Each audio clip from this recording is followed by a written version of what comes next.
नमस्कार। चौथा पाया में आपका स्वागत है। आज लोकसभा में विपक्ष के नेता राहुल गांधी ने एक और प्रेस कॉन्फ्रेंस की वोट चोरी के मुद्दे पे। इससे पहले ये समझा जा रहा था कि वो आज के प्रेस कॉन्फ्रेंस में वोट चोरी को लेकर कोई बड़ा खुलासा करेंगे, जिसे उन्होंने हाइड्रोजन बम का नाम दिया था। और जो पिछली बार इनकी प्रेस कॉन्फ्रेंस थी 7 अगस्त को, जिसमें उन्होंने कहा था कि एटम बम है, और आज हाइड्रोजन बम की जगह आते ही राहुल गांधी ने ये कह दिया ये हाइड्रोजन बम नहीं है, आज कोई और बात बताएंगे वोट चोरी की। और वो बात उन्होंने बताई कि किस तरीके से कर्नाटक और महाराष्ट्र के 2 विधानसभा क्षेत्रों में लोगों के नाम हटाने की कोशिश की गई। और उन्होंने उदाहरण दिया कि 6000 से ज़्यादा वोट जो है वो एक कॉन्स्टिट्यूंसी में हटाए गए, और वो टारगेट किया गया उन वोटर्स को जो विपक्ष के वोट माने जाते हैं। उन्होंने खुला कहा कि जो वोट माइनॉरिटी के हैं, जो वोट कांग्रेस के आइडियोलॉजी के हैं, जो वोट SC ST के हैं या OBC के हैं। और लेकिन मुझे ये समझ में नहीं आ रहा कि आज ये राहुल गांधी की प्रेस कॉन्फ्रेंस करना और उसमें कोई बड़ा खुलासा नहीं होना, और सिर्फ वोट हटाने की जो कोशिश हुई उस पर बात करना, और सीधा सीधा एक ये आरोप लगाना कि देश के मुख्य निर्वाचन अधिकारी ज्ञानेश कुमार जो है वो इस तरीके से वोट चोरी करने वाले लोगों को बचा रहे हैं। इसके पीछे मकसद क्या था? हालांकि भारतीय जनता पार्टी ने तुरंत सामने आके जवाब दिया। अनुराग ठाकुर ने प्रेस कॉन्फ्रेंस करी, पटना में रविशंकर प्रसाद बोले, लेकिन ये बोलना भी, अब चूंकि राहुल गांधी ने कहा है तो उसका जवाब भारतीय जनता पार्टी देगी, ये बात ठीक है। लेकिन प्रेस कॉन्फ्रेंस में ना तो भारतीय जनता पार्टी का नाम लिया गया, न प्रधानमंत्री नरेंद्र मोदी का नाम लिया गया, लेकिन भारतीय जनता पार्टी ने बहुत जल्दी कर दी, और इससे ज़्यादा जल्दी जो की वो चुनाव आयोग ने की। हालांकि ये बात बहुत साफ है कि फार्म 7 के तहत किसी का भी नाम हटवाया जा सकता है, और कोई भी व्यक्ति फार्म 7 भर के दे सकता है।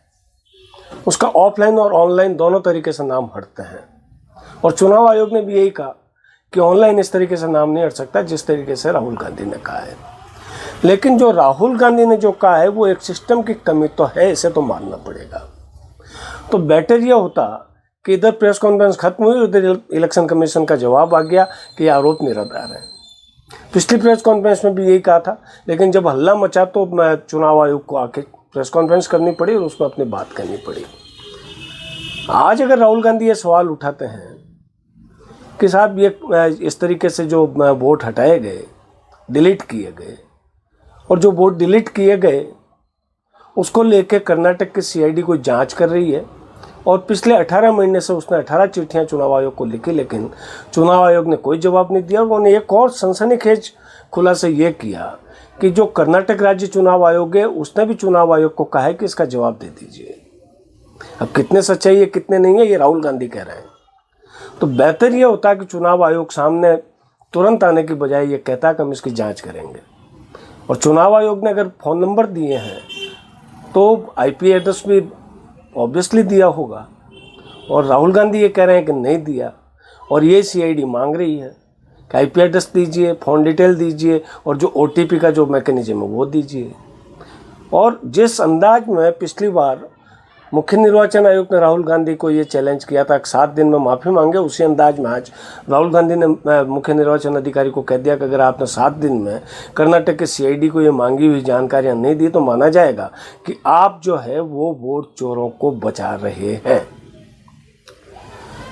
हिंदुस्तान दुनिया का सबसे बड़ा लोकतंत्र है।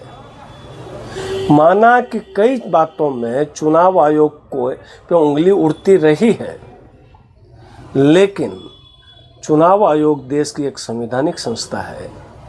उस पर अगर इतने गंभीर आरोप लगते हैं और उस पर राजनीति शुरू हो जाती है तो ये दुनिया के सबसे बड़े लोकतंत्र के लिए ठीक तो नहीं कहा जा सकता। हम ये भी नहीं कह रहे कि राहुल गांधी जो आरोप लगा रहे हैं वो सही है या गलत है, और हम ये भी नहीं कह रहे कि जो चुनाव आयोग का जो स्टैंस है वो सही है या गलत है। अब चुनाव आयोग है, पहले के जो चुनाव आयुक्त हैं उन्होंने ये कहा कि चुनाव आयोग को इसमें जांच करवानी चाहिए थी, इस तरीके से जवाब नहीं देना चाहिए था। और अब भी यही बात आ रही है। तो चूंकि एक संवैधानिक संस्था पे अगर सवाल उठता है तो कहीं न कहीं लोकतंत्र के मर्म पे चोट करता है। और आज राहुल गांधी ने जो प्रेस कॉन्फ्रेंस की, मुझे ये समझ में नहीं आया कि उन्होंने जो हाइड्रोजन बम कहा था अपनी पटना रैली जो ख़त्म की थी उस वक्त कि वो हाइड्रोजन बम फोड़ेंगे वोट चोरी पे, वो आज क्यों नहीं फोड़ा? इसका जवाब तो राहुल गांधी दे सकते हैं। हालांकि जब प्रेस कॉन्फ्रेंस में उनसे पूछा गया तो उन्होंने कहा कि उसकी नींव तैयार कर रहे हैं और पूरे पुख्ता प्रमाणों के साथ में हाइड्रोजन बम लेके आएंगे।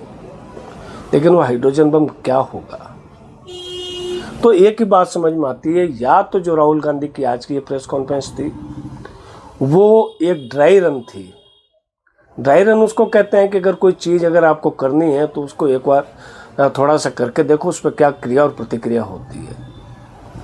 या फिर ये राहुल गांधी की एक सोचे समझी रणनीति है, किस तरीके से बातें करके चुनाव आयोग और जो सत्ताधारी पार्टी है उसको उलझाए रखो और एक टेम्पो बनाते रहो। इसमें कोई दो राय नहीं है कि राहुल गांधी ने जो वोट चोरी का जो आरोप लगा के पिछली प्रेस कॉन्फ्रेंस करी थी, उसके बाद में जिस तरीके से उन्होंने बिहार में यात्रा निकाली उसका इम्पैक्ट कहीं न कहीं तो दिखा है। लेकिन क्या ये इम्पैक्ट हमारे लोकतंत्र के लिए ठीक है?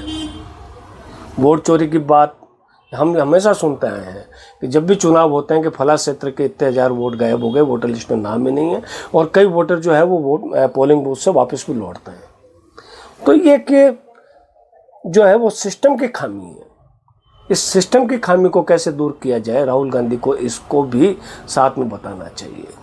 और भारतीय जनता पार्टी को भी अगर ये इसे एक वो शुद्ध आलोचना के रूप में लें कि अगर उन्होंने कोई चीज़ कही है तो भी उसको सुधारे, ताकि जो हमारी एक सबसे बड़ी और सबसे महत्वपूर्ण जो संवैधानिक संस्था है चुनाव आयोग, उस पर जो बार बार संदेह की उंगली उठती है वो उठना बंद हो।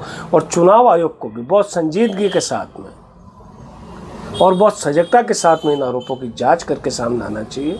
सिर्फ इतना कह देने से कि आरोप निराधार है, कोई वोट डिलीट नहीं कर सकता, इससे शायद लोग नहीं मानेंगे। कारण कि अब ये एक नैरेटिव की लड़ाई हो गई है और मुझे लगता है कि इस नैरेटिव की लड़ाई में चुनाव आयोग जितना अपने आप को बचाएगा उतना वो लोकतंत्र के लिए ठीक होगा। आपसे कल किसी और मुद्दे पे बात करेंगे, तब तक के लिए दीजिए मुझे इजाज़त। नमस्कार।